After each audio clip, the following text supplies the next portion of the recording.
What's going on, everybody? My name is Tomas, and this video is about the PDWM96 Lavalier wireless microphone system by Pyle. I was looking for an affordable option, and I happened upon this on Amazon.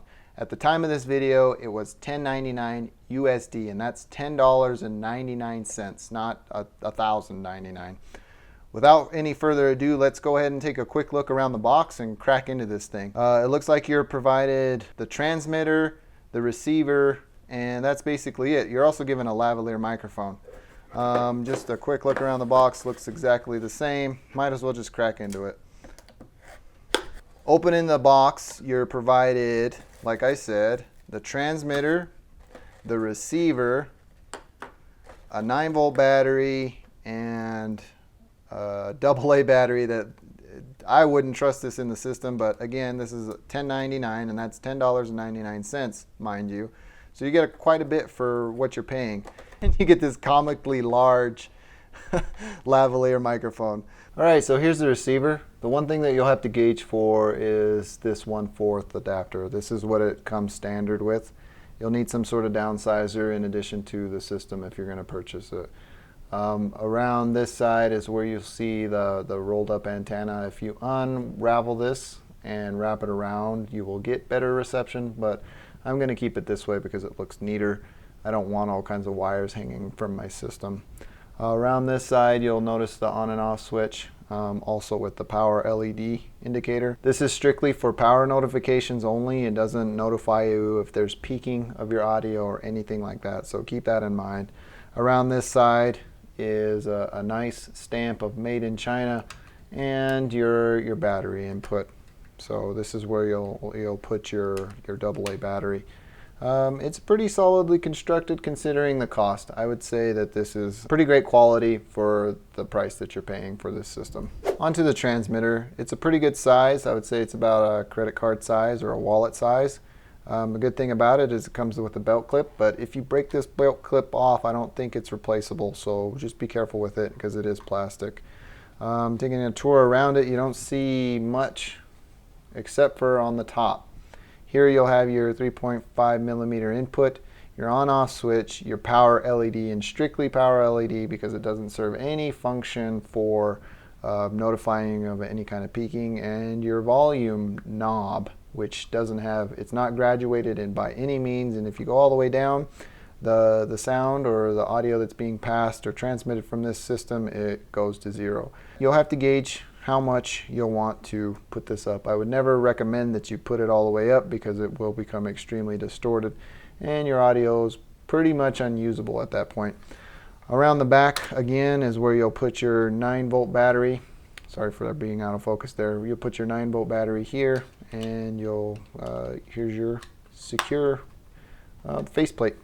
With that, it's a pretty good clean system. It won't get caught on any of your clothes or anything like that because it is pretty smooth. And it feels substantial in the hand.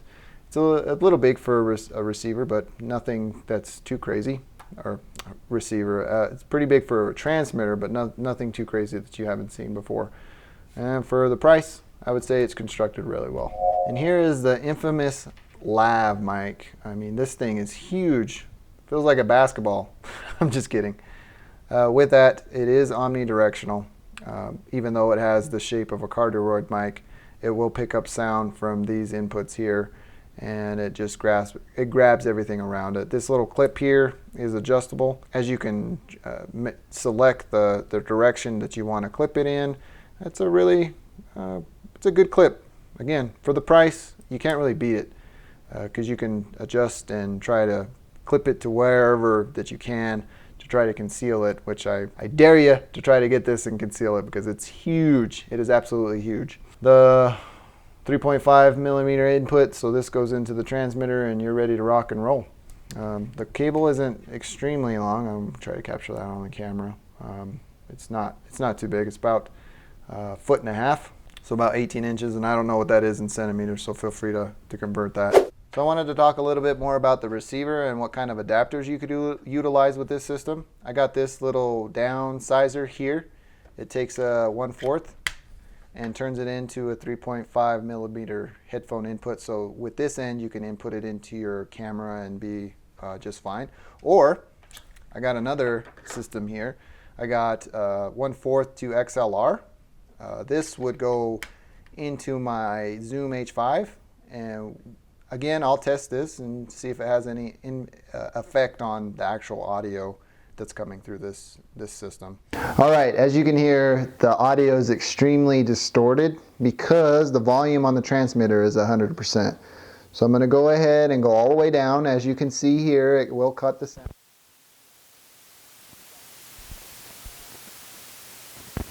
As we come up a little bit, you can start to get the sound. But when we're all the way zeroed out, you can hear some distortion within the connection between the two. I believe these have to be line of sight.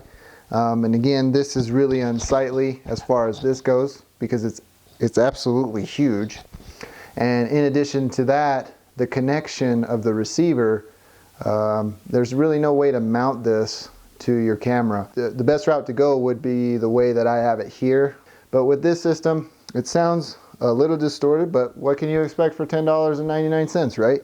I will go outside and test this to see if the background noise or whatever affects it. Within a controlled environment like it is now, I think it sounds pretty good. For what you pay for, you get an awesome sounding system. With that said, I really want to test to see if the system sounds better, if it's taking the receiver's audio and processing it on something that's dedicated audio processing. So I will test it also with the Zoom H5. So you can connect the receiver, and then from there the receiver into the H5, and then from there the H5 into the camera to see if there's any improvement as far as the processing of the audio. So let's go ahead and hop into that. Here I'm recording into the Zoom H5 in addition to processing the audio that's going from this transmitter to this actual receiver. That is also being passed to the GH4 and being processed onto the footage here. So we'll test and see how the audio sounds between the two. Again, I want to test the volume, so I'm going to go ahead and cut this. And then we'll go ahead and move to about 50%. And that's about where you should probably keep this system, is about halfway through the turn wheel. You can't really tell. Again, there is no peaking or anything, so you kind of have to just gauge for it.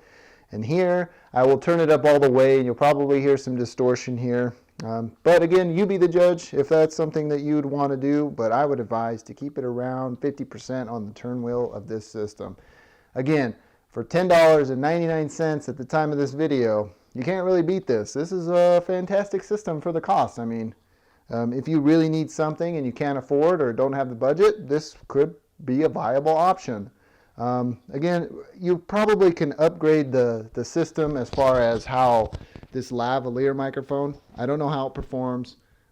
If you were to plug another Lavalier microphone, unfortunately I don't have one available to test. From that, I'm going to go ahead and cut to some outside footage to see how this sounds. But with that, I'm just going to be straight receiver into the GH4, and we'll go ahead and move forward. With the volume all the way up, I'm recording directly into the GH4. I'm going to cut that volume down because I know it doesn't perform too well. Again, about 50% on the spin wheel.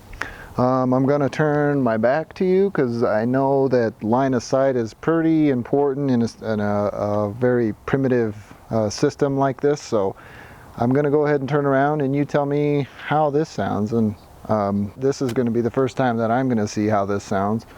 Monitoring what it is that I'm doing. That's what makes this GH4 so awesome. So what do you guys think? Can you hear any sounds? Probably. With that, I'm just going to be quiet for a second to see how it's picking up, if it picks up any kind of background noise or whatnot.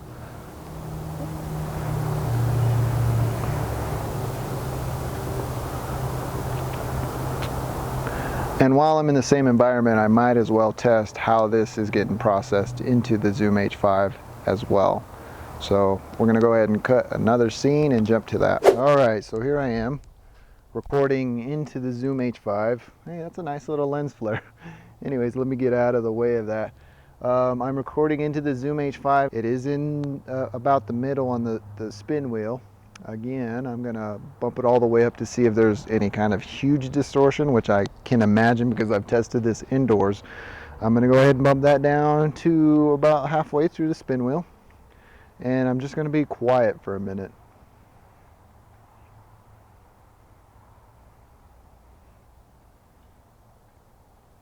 And to do the same kind of test, I'm going to turn around to see if line of sight is important at this point. Outside of that, what do you guys think? If you like this video, please feel free to give me a thumbs up. If you didn't, give me a thumbs down. In addition to leaving me a comment down below, letting me know what it is that I can do to improve. If you haven't checked out my channel before, feel free to do so. I really appreciate you guys taking the time to watch this video. Take care.